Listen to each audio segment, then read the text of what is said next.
Sebelum nonton jangan lupa tekan tombol like-nya, biar Mimin tambah semangat uploadnya, dan juga jangan lupa intip keranjang jualan Mimin siapa tahu ada yang tertarik. Selamat menonton. Ceklek. Pintu kamar mandi terbuka, Marge pun keluar dari dalam kamar mandi. Julia yang sedang duduk di depan meja rias pun menoleh ke arah pintu. Melihat Marge yang baru selesai mandi dengan handuk yang melilit di pinggang dan aroma sabun yang menguar dari tubuh Marge membuat Julia bergaya asterisrah. Sama dengan Marge, penampakan Julia yang sudah memakai lingerie merah yang tembus pandang membuat Marge yang memang sejak tadi bergairah makin bergairah. Marge berjalan mendekati Julia lalu memeluk istrinya itu dari belakang. "Pakai bajumu dulu Marge," pinta Julia. "Untuk apa pakai baju kalau nanti ujung-ujungnya dilepas lagi?" balas Marge sambil menciumi ceruk leher Julia. "Kalau begitu keringkan dulu rambutmu," kata Julia lagi. "Tidak perlu baby, nanti juga basah lagi karena keringat," jawab Marge. Keesokan paginya, jam dinding sudah menunjukkan pukul 7 pagi. Julia dan Marge masih terbuai dengan mimpi-mimpi mereka. Kring, kring. Nada dering panggilan masuk di ponsel Marge mampu membangunkan Marge dari mimpinya. Marge pun meraba nakas yang ada di sebelahnya dan mengambil ponsel yang semalam ia letakkan di sana.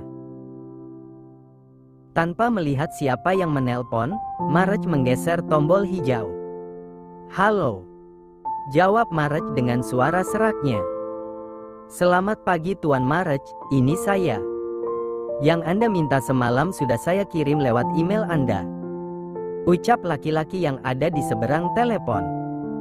Mata Marge yang tadi setengah terbuka kini terbuka sepenuhnya.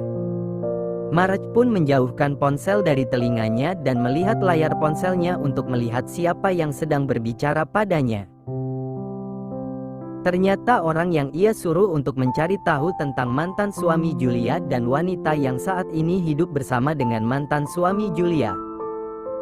Marge pun menempelkan ponselnya lagi ke telinganya. "Baiklah, terima kasih," balas Marge. "Sama-sama Tuan," balas laki-laki itu.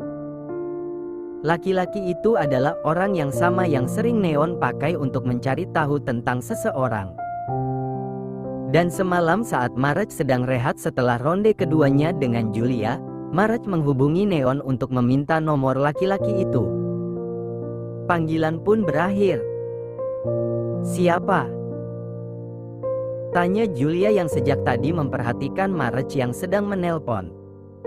"Orang kantor," jawab Marge. "Kenapa bangun? Tidurlah lagi," kata Marge lagi. "Bagaimana aku tidak bangun kalau suara ponselmu tadi sangat kencang sekali?" balas Julia. "Kalau begitu tidurlah lagi," ucap Marge. Marge pun turun dari atas ranjang. "Apa kau mau berangkat kerja?" tanya Julia. Marge menganggukkan kepalanya sambil mengambil handuk yang ada di atas lantai lalu melilitkan di pinggangnya. "Aku buatkan sarapan dulu kalau begitu," ucap Julia sambil mengubah posisinya menjadi duduk. "Tidak usah. Istirahatlah. Biar aku saja yang membuatkan sarapan untuk kita," larang Marge. Mendengar larangan Marge, Julia pun tidak jadi menurunkan kakinya ke lantai dan kembali membaringkan tubuhnya.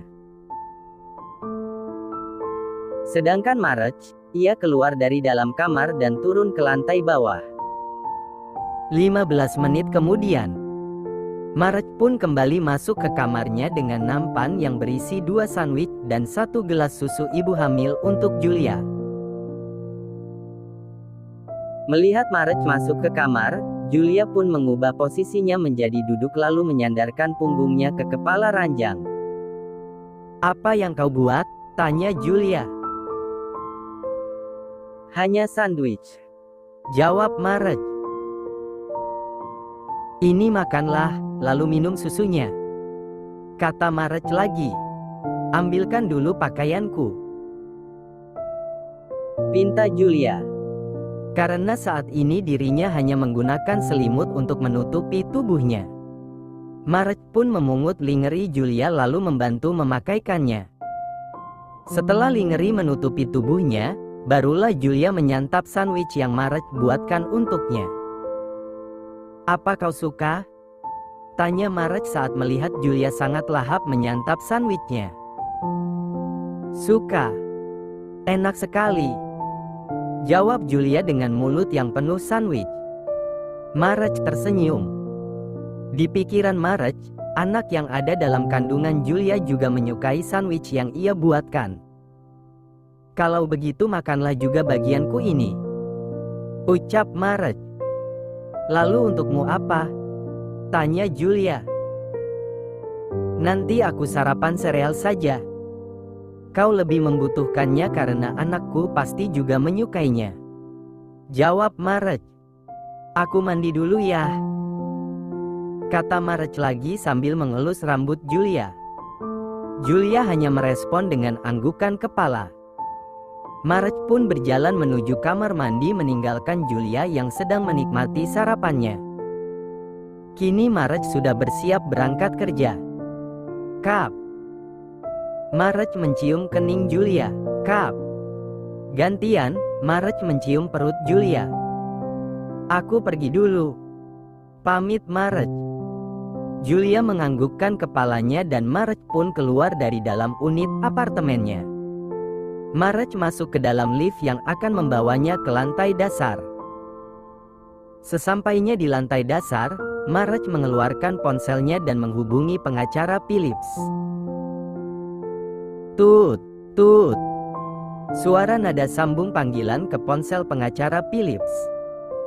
Halo Tuan Marge, jawab pengacara Philips di seberang telepon.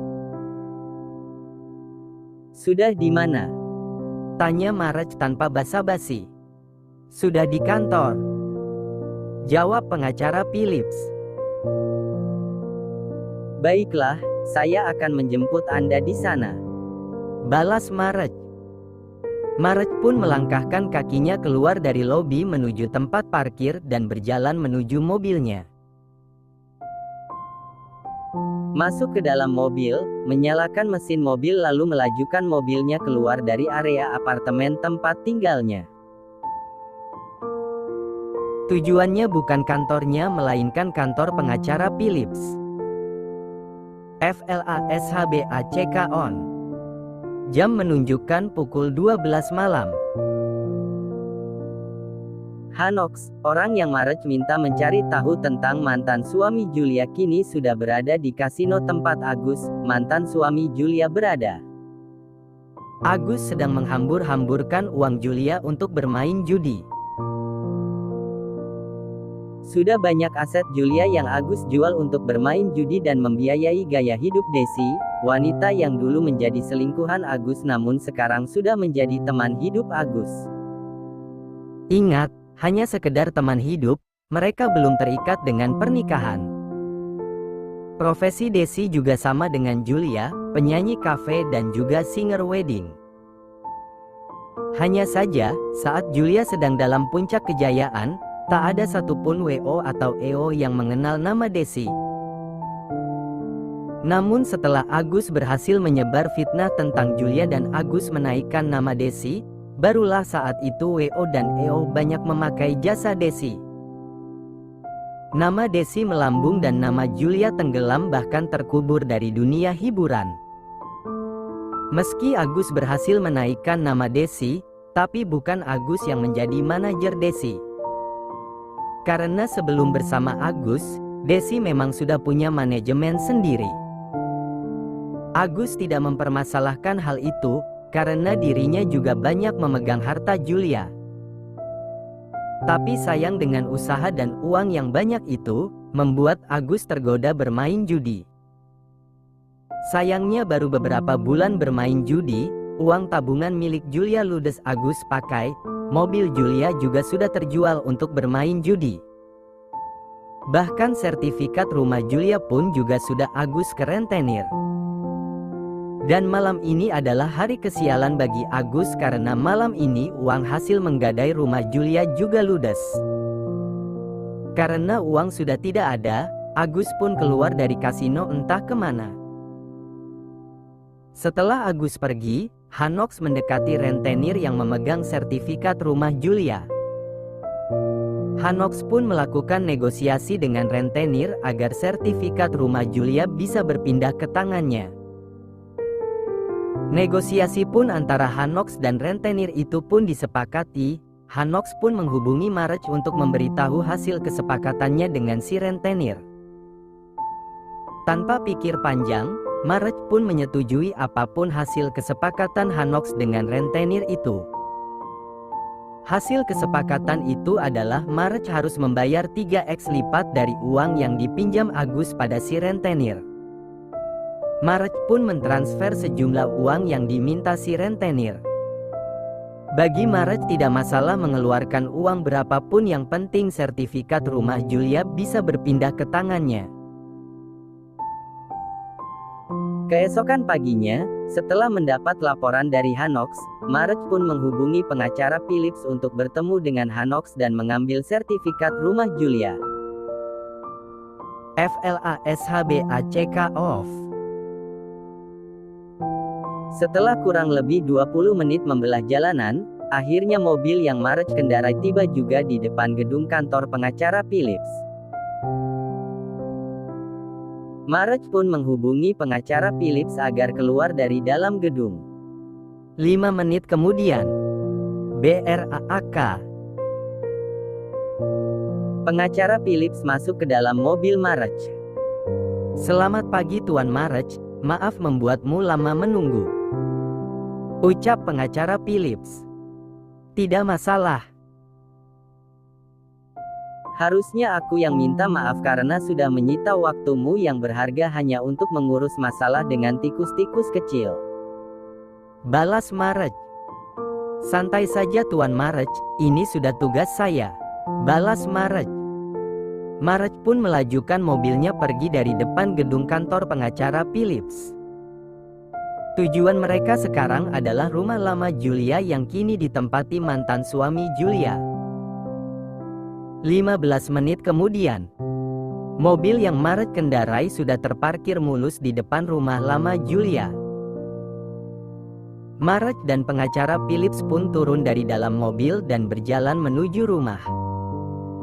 Top, top, top. Marge mengetuk pintu rumah itu. Ceklek. Tak lama pintu terbuka. Desi, wanita yang dulu menjadi selingkuhan Agus, membuka pintu rumah.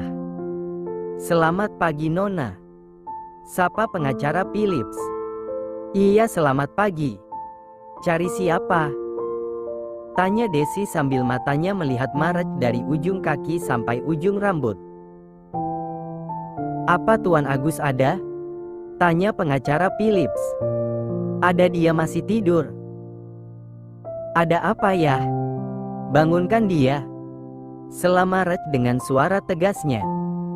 Marge tidak ingin bertele-tele. Mendengar suara Marge ditambah raut wajah Marge yang dingin, Desi pun menciut. "Baik, silahkan masuk," ucap Desi dengan suara bergetar. Desi pun berjalan menuju lantai atas di mana kamarnya dengan Agus berada. Sedangkan Marge dan pengacara Philips masuk ke ruang tamu dan duduk di sofa ruang tamu. Ceklek. Desi membuka pintu kamar. "Hei, Agus, bangun. Ada yang mencarimu." Desi membangunkan Agus dengan kasar. Respon Agus. "His," geram Desi. "Bangun. Ada 2 pria mencarimu," bentak Desi. Mendengar ada 2 pria yang mencarinya, sontak Agus membuka matanya lebar. Di pikiran Agus, 2 orang itu adalah anak buah rentenir yang ia pinjam uangnya. Siapa? Tanya Agus. Mana aku tahu. Cepat bangun, temui mereka.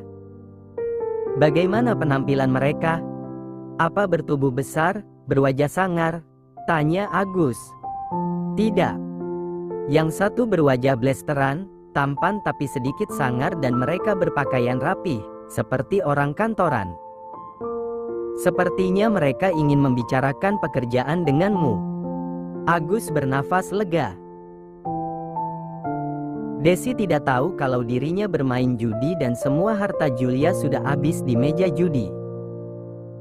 Kalau sampai Desi tahu, sudah pasti Desi akan meninggalkan dirinya. Kau bengong?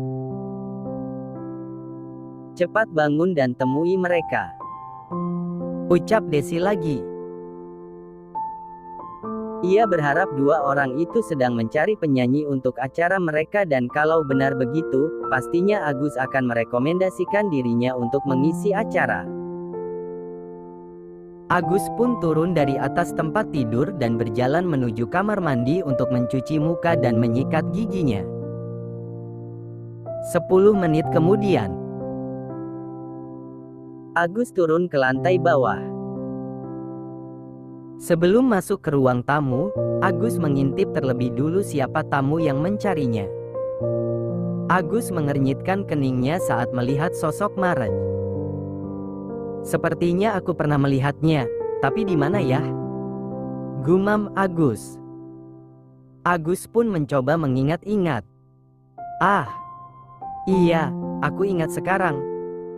Pria itu pernah datang ke sini untuk mencari Julia. Gumam Agus lagi saat mengingat sosok Marek. Tapi untuk apa lagi dia datang ke sini? Apa dia mau mencari Julia lagi? Tapi aku rasa tidak. Monolog Agus. Agus pun keluar dari tempat persembunyiannya dan berjalan menuju ruang tamu. Agus berdehem. Sontak Marek dan pengacara Philips yang sedang berbincang menoleh ke arah sumber suara. Ada apa kalian mencariku? Tanya Agus dengan nada angkuh merasa sok dibutuhkan. Agus pun duduk di sofa yang ada di hadapan Marek dan pengacara Philips. Kedatangan. Pengacara Philips menggantung kalimatnya, karena Marek memberi kode pada pengacara Philips agar biar dirinya saja yang berbicara. Pengacara Philips pun menganggukkan kepalanya mengizinkan Marek untuk berbicara. Langsung saja saya tidak ingin berbasa-basi, ucap Marek. Marek pun mengambil bukti pembelian rumah Julia yang Marek beli dari rentenir. Ini. Marek menyodorkan bukti pembelian itu. Apa ini? Tanya Agus. Itu adalah bukti pembelian rumah ini, jawab Marek. Mata Agus membulat lalu mengambil kertas bukti pembelian rumah yang Marek sodorkan. Bersambung.